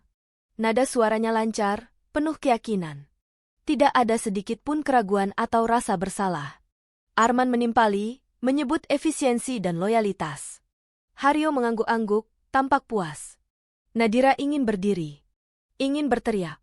Ingin membanting semua catatannya ke atas meja dan berkata bahwa orang-orang yang duduk dengan tenang itu adalah pemeras dan pembohong. Bahwa nama Mahardika dipakai untuk menghancurkan martabat orang lain. Namun ia diam. Rapat berakhir hampir 2 jam kemudian. Orang-orang berdiri, berbincang ringan. Nadira. Suara itu membuat tubuhnya membeku. Ia menoleh perlahan. Ayahnya berdiri beberapa langkah darinya, menatapnya dengan ekspresi yang sulit dibaca. Bukan marah, bukan lembut, hanya terkejut. "Kamu benar-benar bekerja di sini," kata Haryo pelan. Nadira berdiri. Lututnya terasa lemas, tapi ia memaksa dirinya tegak. "Iya, ayah." Beberapa orang masih ada di ruangan, tapi mereka cukup jauh. Percakapan di sekitar menjadi samar, seolah dunia menyempit hanya untuk mereka berdua. "Kamu sengaja menyamar," lanjut Haryo. "Kenapa?" Nadira menatap wajah ayahnya, wajah yang selama ini hanya ia lihat sebagai simbol kekuasaan. Kini, di jarak sedekat ini, ia melihat kerutan lelah, mata yang menyimpan sesuatu yang tak pernah ia pahami. "Ayah mau jawaban jujur?" tanyanya lirih. Haryo mengangguk. "Karena aku ingin tahu," kata Nadira, suaranya bergetar namun tegas. "Aku ingin tahu seperti apa perusahaan ini memperlakukan orang-orang yang tidak punya nama besar. Dan aku ingin tahu, apakah ayah benar-benar tidak tahu apa yang terjadi di bawah?" Wajah Haryo menegang. "Apa maksudmu?" Nadira menghela napas panjang. "Di cabang Tangerang, aku diminta uang agar bisa diterima kerja. Secara terang-terangan." Hening. Wajah ayahnya berubah. Matanya menyipit. "Siapa?" "Rudy Santoso. Arman Wijaya," jawab Nadira tanpa ragu. "Dan mereka bilang ini sudah biasa." Haryo terdiam lama. Tangannya mengepal pelan di sisi tubuhnya. Nadira menunggu, dadanya berdebar keras. Ia tidak tahu reaksi apa yang ia harapkan. Pembelaan? Amarah? Atau penyangkalan? "Aku akan menyelidiki," kata Haryo akhirnya. Suaranya terdengar berat. "Kalau ini benar." "Ini benar," potong Nadira. "Dan bukan cuma aku. Banyak orang lain." Haryo menatapnya lama. "Kenapa kamu tidak langsung melapor ke ayah?" Nadira tersenyum pahit. "Karena aku tidak yakin ayah mau mendengar. Dulu saja ayah tidak ada ketika ibu paling membutuhkan." Kalimat itu jatuh di antara mereka seperti palu. Wajah Haryo memucat. Matanya bergetar sesaat. "Itu tidak adil." "Adil atau tidak, itu kenyataannya," balas Nadira pelan. "Aku hanya ingin ayah tahu harga dari semua ini." Suara langkah mendekat memecah ketegangan. Rudy muncul di pintu, wajahnya tampak terkejut melihat Nadira berdiri dekat Haryo. "Oh, Pak Haryo," katanya gugup. "Saya tidak tahu Mbak Nadira." "Dia anak saya," potong Haryo dingin. Wajah Rudy seketika pucat. Keringat muncul di pelipisnya. Mulutnya membuka, lalu menutup kembali. Tidak ada kata yang keluar. Nadira menatap pemandangan itu tanpa ekspresi. Tidak ada kepuasan. Tidak ada kemenangan. Hanya kelelahan yang dalam. "Keluar," kata Haryo pendek. Rudy berbalik cepat, hampir berlari meninggalkan ruangan. Hario menatap Nadira lagi. Kamu seharusnya tidak menanggung ini sendirian. Nadira menggeleng. Sudah terlambat. Hari itu, Nadira kembali ke Tangerang dengan perasaan campur aduk. Ia tahu, badai telah bergerak. Namun ia juga tahu, ayahnya bukan orang yang mudah ditebak. Ia belum yakin apakah pertemuan itu akan membawa perubahan, atau justru menyalakan konflik yang lebih besar. Beberapa hari kemudian, suasana di kantor cabang berubah. Rudy dan Arman menjadi lebih waspada. Tatapan mereka pada Nadira kini dipenuhi kecurigaan. Bisik-bisik mulai terdengar. Beberapa berkas mendadak hilang. Beberapa orang bersikap dingin padanya. Sari suatu sore menarik Nadira ke sudut pantry. Kamu bikin mereka gelisah, bisiknya. Hati-hati. Nadira mengangguk. Aku tahu. Malam itu, Nadira menerima pesan dari ayahnya. Kita harus bicara lagi. Sendiri. Ia menatap layar ponsel lama. Ada banyak hal yang ingin ia katakan, dan lebih banyak lagi yang belum siap ia dengar. Namun satu hal pasti, penyamarannya hampir berakhir. Dan ketika topeng itu jatuh sepenuhnya, tidak akan ada lagi jalan kembali. Permainan kini bukan lagi soal masuk kerja. Ini tentang kekuasaan, kebenaran, dan luka lama yang menuntut dibayar. Pertemuan dengan ayahnya di kantor pusat menjadi awal dari perubahan yang terasa samar namun menyesakkan di cabang Tangerang. Udara di kantor seolah lebih berat dari biasanya. Nadira bisa merasakannya sejak ia melangkah masuk setiap pagi. Tatapan-tatapan yang terlalu lama, bisik-bisik yang berhenti mendadak ketika ia mendekat, dan senyum palsu yang dipaksakan oleh mereka yang tahu bahwa sesuatu sedang bergerak di bawah permukaan. Rudy Santoso jarang terlihat di meja kerjanya. Jikapun ada, ia tampak gelisah, sering keluar masuk ruangan dengan ponsel menempel di telinga. Arman Wijaya berubah menjadi lebih dingin, lebih kejam. Setiap kesalahan kecil dijadikannya alasan untuk memarahi staf. Tekanan meningkat, seolah-olah ia ingin menunjukkan bahwa kekuasaan masih berada di tangannya. Nadira diam. Ia bekerja seperti biasa. Tidak lebih, tidak kurang. Ia menunduk, mencatat, mengarsipkan, mengantar berkas. Namun di balik ketenangan itu, pikirannya bekerja tanpa henti. Ia tahu, waktu sedang berpacu. Jika ia terlalu cepat bergerak, mereka akan menutup semua celah. Jika ia terlalu lambat, bukti-bukti bisa lenyap. Malam-malamnya kini diisi dengan dua hal, catatan dan rasa bersalah. Ia sering terbangun dengan napas tersengal, mimpi buruk tentang ibunya yang terbaring di ranjang rumah sakit, memanggil namanya, sementara ia tak bisa bergerak. Dalam mimpi itu, ayahnya selalu berdiri jauh, membelakangi mereka. Setiap kali terbangun, dadanya terasa sesak, dan ia bertanya pada dirinya sendiri apakah semua yang ia lakukan benar-benar untuk keadilan, atau hanya bentuk lain dari kemarahannya pada masa lalu.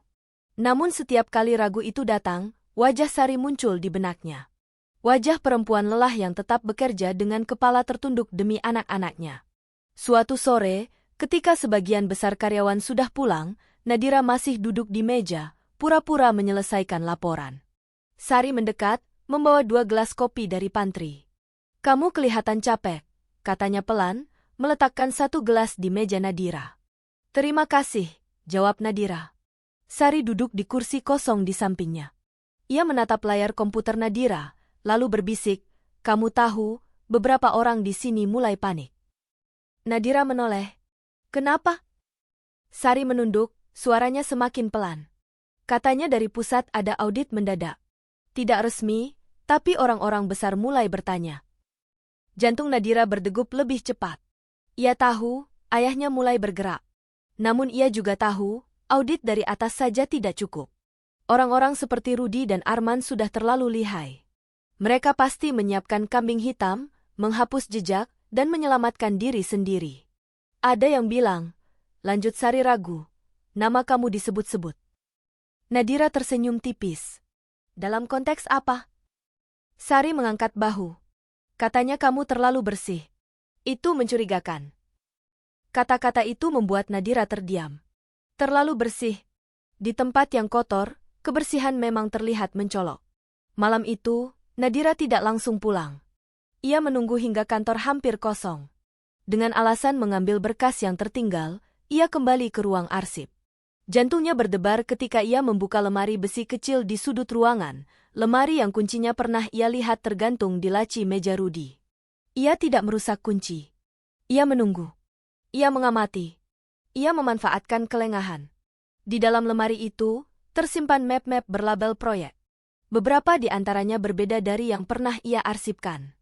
Nadira membuka satu map, matanya menyapu angka-angka yang ditulis tangan di sudut halaman. Angka yang tidak tercantum di laporan resmi. Tanda tangan yang sama berulang kali muncul, meski nama penanggung jawab berbeda. Tangannya gemetar ketika ia memotret setiap halaman dengan ponselnya. Ia tahu, jika tertangkap basah, semuanya berakhir. Namun ketakutan itu justru membuatnya semakin fokus.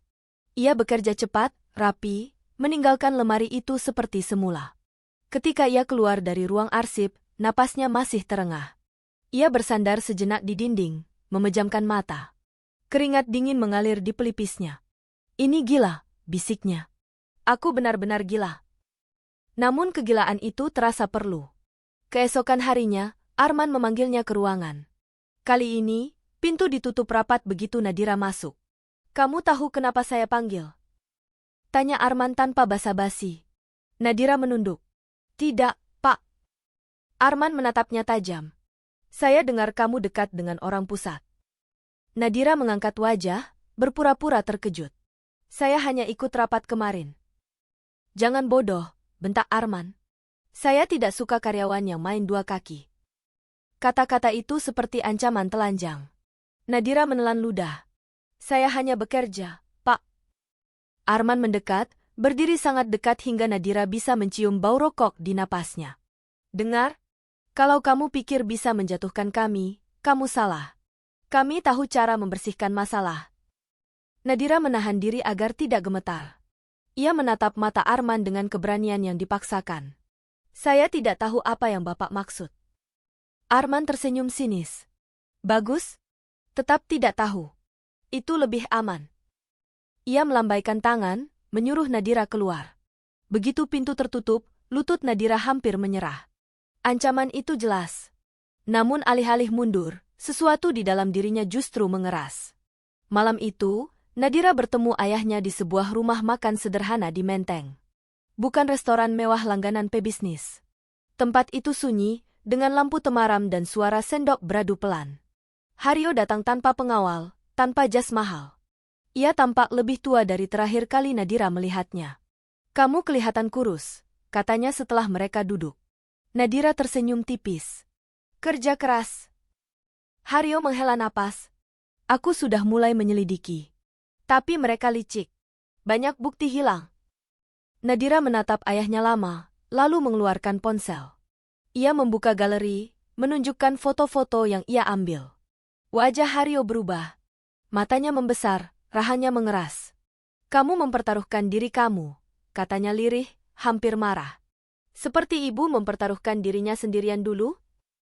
Balas Nadira pelan. Haryo terdiam. Tangannya mengepal di atas meja. Aku salah, katanya akhirnya, suaranya berat. Dan kesalahan itu mahal.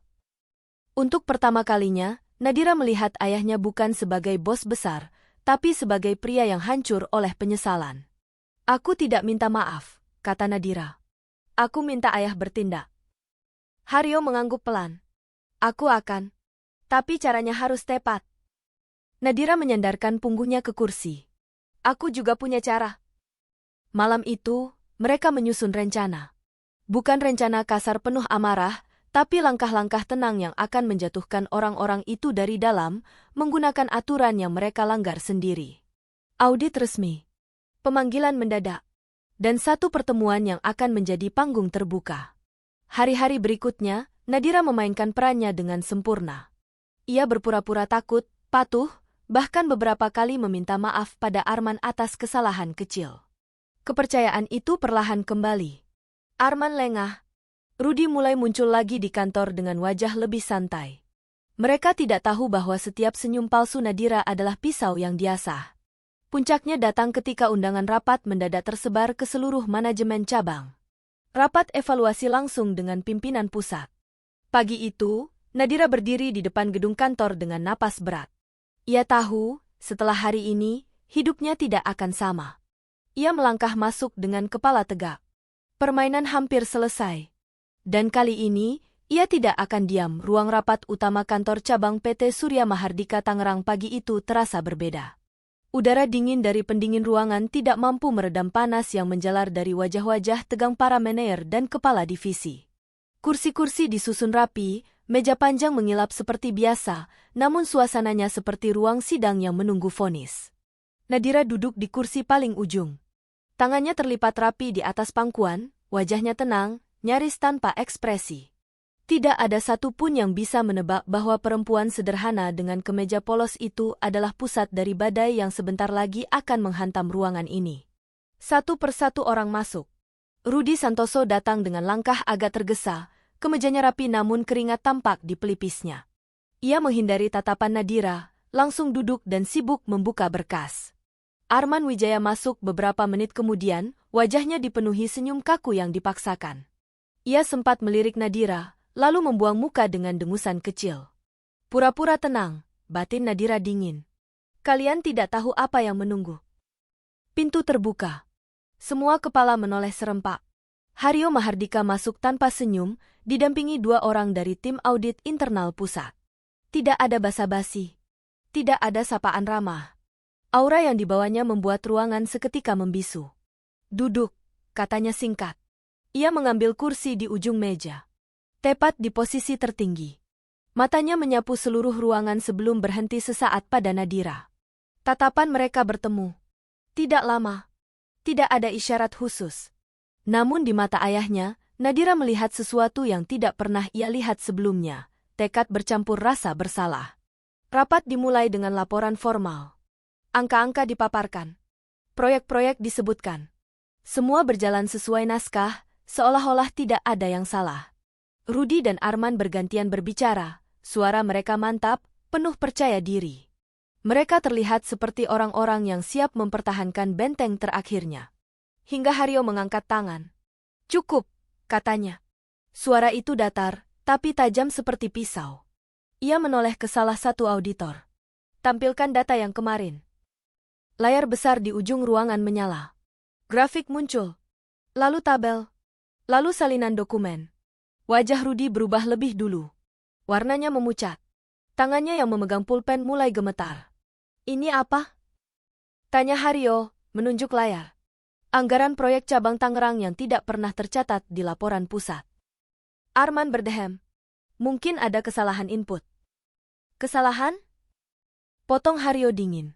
Selama 3 tahun berturut-turut. Ruangan mulai berisik. Kursi bergeser. Nafas tertahan terdengar jelas. Auditor berbicara, suaranya tenang namun mematikan. Kami menemukan pola penarikan dana tidak resmi, Pak. Terkait dengan proses rekrutmen dan pengadaan. Rudi berdiri setengah. Pak Haryo, izinkan saya menjelaskan. Duduk, bentak Haryo, suaranya untuk pertama kalinya meninggi. Rudi tersentak, lalu duduk kembali dengan wajah pucat pasi. Haryo bersandar ke kursinya, lalu berkata pelan namun jelas, saya ingin mendengar langsung dari kalian. Dari mana uang itu berasal? Hening. Tidak ada yang berani menjawab. Lalu Haryo menoleh ke ujung meja. Nadira. Puluhan pasang mata langsung beralih ke arahnya. Nadira mengangkat wajah perlahan. Detik itu, jantungnya berdegup keras, namun langkahnya mantap ketika ia berdiri. Ia tidak lagi menunduk. Tidak lagi bersembunyi. Saya melamar kerja di cabang ini sebagai orang biasa, katanya, suaranya jernih. Tanpa nama keluarga. Tanpa fasilitas. Beberapa orang saling pandang. Bisik-bisik kecil terdengar. Dalam proses itu, lanjut Nadira, saya diminta uang agar bisa diterima kerja. 50 juta. Oleh Pak Rudi dan Pak Arman. Ruangan meledak. Apa-apaan ini? Seru salah satu manajer. Itu fitnah. Teriak Arman sambil berdiri. Dia bohong. Dia cuma staf kecil. Nadira menatap Arman lurus. Tidak ada ketakutan di matanya. Hanya ketenangan yang dingin. Saya mencatat tanggal, waktu, dan kata-kata persis yang mereka ucapkan, katanya. Dan saya tidak sendirian. Ia memberi isyarat kecil. Auditor mengklik sesuatu. Rekaman suara memenuhi ruangan. Suara Rudi terdengar jelas, membicarakan jalur cepat dan biaya tidak tercatat. Disusul suara Arman yang merendahkan, menyebut pelamar sebagai orang miskin yang tidak punya pilihan. Beberapa orang menutup mulut. Ada yang menggeleng tidak percaya. Arman terduduk kembali, wajahnya pucat, bibirnya bergetar. Ini jebakan? Bukan jebakan, potong Haryo dengan suara berat. Ini cermin. Ia berdiri. Untuk pertama kalinya, Nadira melihat ayahnya bukan sebagai pemimpin perusahaan, melainkan sebagai hakim. Kalian menggunakan nama saya, lanjut Haryo, untuk memeras, menghina, dan memperkaya diri sendiri. Kalian merusak perusahaan ini dari dalam. Ia menoleh pada Rudi. Kamu saya percaya. Rudi menunduk, tubuhnya gemetar. Pak, saya bisa jelaskan. Tidak perlu, jawab Haryo singkat. Ia menarik napas panjang, lalu berkata dengan suara yang menggema di seluruh ruangan, mulai hari ini, Rudi Santoso dan Arman Wijaya diberhentikan dari jabatan dan keanggotaan perusahaan. Efektif sekarang. Kata-kata itu jatuh seperti palu godam. Arman bangkit setengah, wajahnya merah. Anda tidak bisa melakukan ini begitu saja. Haryo menatapnya dingin. Saya pemilik perusahaan ini. Lalu ia menambahkan, tanpa emosi, dan perempuan yang kamu rendahkan itu adalah anak saya. Suasana membeku total. Beberapa orang terperangah. Ada yang tersedak napas. Ada yang menunduk, menyadari betapa dekatnya mereka dengan jurang. Arman menoleh ke Nadira, matanya dipenuhi campuran takut dan penyesalan. Mulutnya terbuka, tapi tidak ada kata keluar. Nadira menatapnya balik, tenang. Tidak ada senyum kemenangan. Tidak ada ejekan. Hanya keadilan yang akhirnya berdiri tegak. Selain pemecatan, lanjut Haryo, seluruh bukti akan diserahkan ke pihak berwenang. Tidak ada perlindungan. Tidak ada kompromi. Rudi jatuh terduduk, wajahnya hancur. Beberapa staf menangis. Yang lain hanya terdiam, menyadari bahwa dunia mereka baru saja runtuh. Rapat ditutup tanpa tepuk tangan. Tanpa basa-basi. Satu persatu orang keluar ruangan dengan wajah pucat, seperti baru saja lolos dari bencana. Rudi dan Arman digiring keluar oleh petugas keamanan. Langkah mereka gontai. Kekuasaan yang selama ini mereka banggakan lenyap dalam hitungan menit. Nadira masih berdiri di tempatnya. Haryo mendekatinya. Tidak ada kata di antara mereka selama beberapa detik. Aku bangga padamu, kata Haryo akhirnya, suaranya serak, untuk kebanggaan ayah. Haryo menunduk. Aku tahu. Untuk pertama kalinya, jarak di antara mereka terasa sedikit berkurang, meski luka lama masih menganga. Ketika Nadira melangkah keluar gedung siang itu, matahari menyambutnya dengan cahaya terang. Nafasnya terasa lebih ringan, meski tubuhnya lelah luar biasa. Ia tahu, ini belum benar-benar selesai. Masih ada satu bab terakhir. Dan bab itu bukan tentang balas dendam, melainkan tentang apa yang harus ia lakukan dengan semua kebenaran yang kini berada di tangannya. Pagi setelah rapat pemecatan itu, Tangerang terasa asing bagi Nadira. Jalan yang sama, gedung yang sama, bahkan aroma kopi dari warung kecil di sudut jalan yang biasa ia lewati, semuanya masih ada. Namun sesuatu di dalam dirinya telah berubah, seolah ada lapisan lama yang terkelupas paksa, menyisakan kulit baru yang perih namun jujur. Ia berdiri di depan gedung kantor cabang itu untuk terakhir kalinya sebagai karyawan biasa. Logo PT Surya Mahardika masih terpampang angkuh di fasad kaca. Dulu logo itu terasa seperti bayangan yang menghantuinya. Kini, ia menatapnya tanpa gemetar. Sudah selesai, bisiknya pelan. Di dalam gedung, suasana belum pulih. Beberapa meja kosong. Nama-nama yang dulu disebut dengan hormat kini hanya tinggal bisik-bisik. Ada ketakutan yang menggantung, tapi juga harapan kecil yang mulai berani bernapas.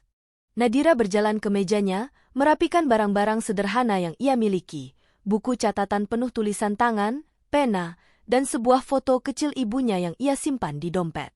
Sari mendekat, matanya sembab. Kamu mau kemana? Tanyanya lirih. Nadira tersenyum tipis. Kemanapun hidup membawaku. Sari menelan ludah. Terima kasih. Satu kata itu menembus pertahanan Nadira.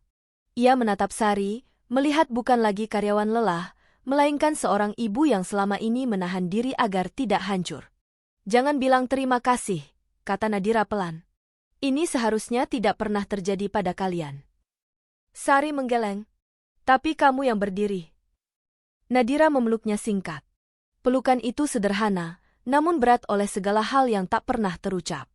Ketika mereka berpisah, Nadira melangkah pergi tanpa menoleh. Ia tahu, jika ia menoleh, air matanya akan jatuh. Dan ia ingin meninggalkan tempat itu dengan kepala tegak. Siang itu, ia bertemu ayahnya di rumah lama mereka di Pondok Indah. Rumah yang dulu terasa seperti hotel, besar, rapi, dan sunyi. Pintu besi terbuka perlahan. Di halaman, pohon mangga yang ditanam ibunya masih berdiri, meski daunnya kini lebih jarang. Haryo menunggu di ruang tamu. Tidak ada jas mahal. Tidak ada rapat. Hanya kemeja sederhana dan wajah yang tampak lelah oleh malam-malam tanpa tidur. Kamu pulang, katanya pelan. Nadira berdiri di ambang pintu beberapa detik sebelum masuk. Aku tidak pernah benar-benar pulang. Jawabnya jujur. Mereka duduk berhadapan. Jarak di antara mereka tidak jauh, tapi bertahun-tahun kesunyian membuatnya terasa seperti jurang. Aku sudah menyerahkan semua bukti, kata Haryo. Proses hukum berjalan. Nadira mengangguk. Bagus. Haryo menghela napas panjang. Aku ingin kamu tahu, aku tidak tahu semuanya. Tapi aku juga tidak cukup ingin tahu. Kalimat itu jujur, dan kejujuran itu menyakitkan. Ayah memilih untuk tidak melihat, kata Nadira tenang. Dan itu juga pilihan. Haryo menunduk. Untuk pertama kalinya, ia tidak membantah. Aku kehilangan ibumu karena pilihan itu. Sunyi. Nama ibunya melayang di udara seperti doa yang tertunda. Nadira merasakan tenggorokannya mengencang. Aku kehilangan ibu, katanya pelan. Dan aku kehilangan ayah di saat yang sama. Haryo menatapnya. Mata pria tua itu berkaca-kaca. Aku tidak tahu bagaimana memperbaikinya. Nadira bangkit, berjalan ke arah jendela. Dari sana, ia bisa melihat taman kecil tempat ibunya dulu menyiram bunga setiap pagi. Tidak semua hal bisa diperbaiki, katanya. Beberapa hanya bisa diterima. Haryo berdiri di belakangnya, menjaga jarak. Aku ingin memperbaiki yang masih bisa. Nadira berbalik. Kalau begitu, mulai dari caramu memimpin. Bukan dengan nama besar, tapi dengan keberanian untuk melihat yang kotor. Haryo mengangguk, kali ini tanpa ragu.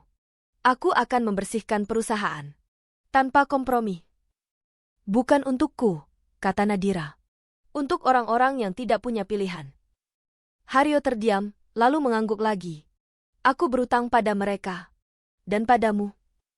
Nadira mengambil tasnya. Aku tidak akan bekerja di perusahaan ayah.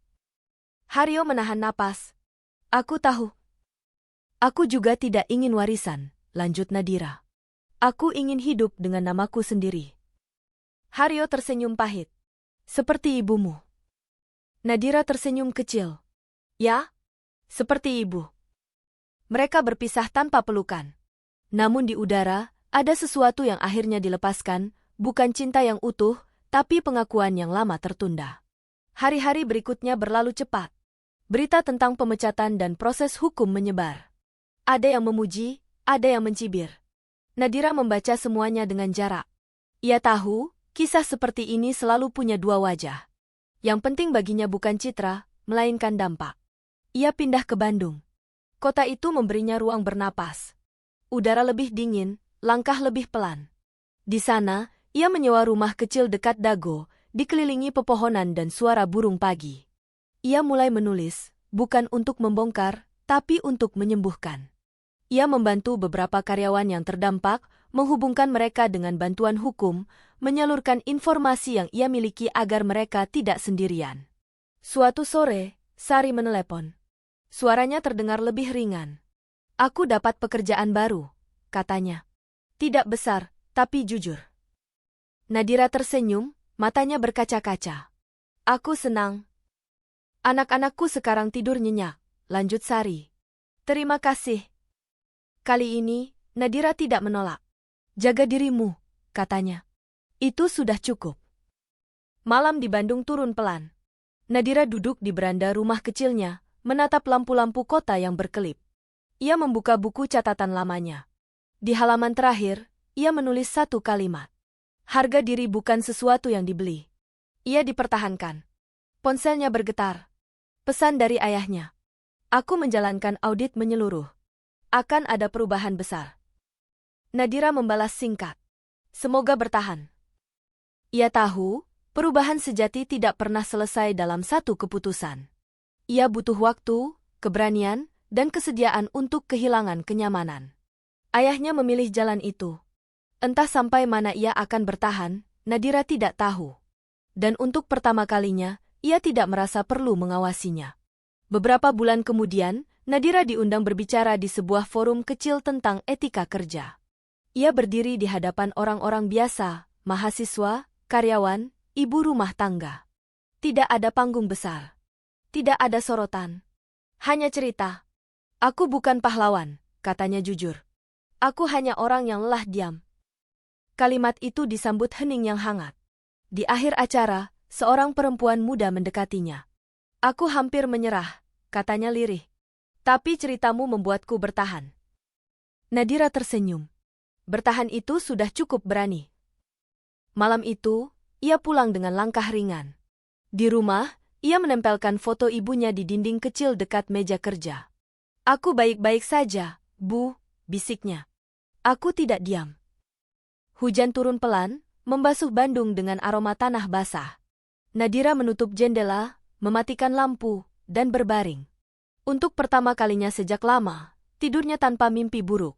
Di kejauhan, perusahaan ayahnya bergulat dengan pembersihan yang menyakitkan. Di kota lain, orang-orang kecil mulai percaya bahwa suara mereka bisa berarti. Dan di rumah kecil di Dago, seorang perempuan bernama Nadira Pramesti akhirnya berdamai dengan dirinya sendiri, bukan karena dunia berubah sepenuhnya, melainkan karena ia memilih untuk tidak lagi membiarkan dirinya dibungkam. Cerita itu berakhir bukan dengan kemenangan gemilang, melainkan dengan keheningan yang jujur.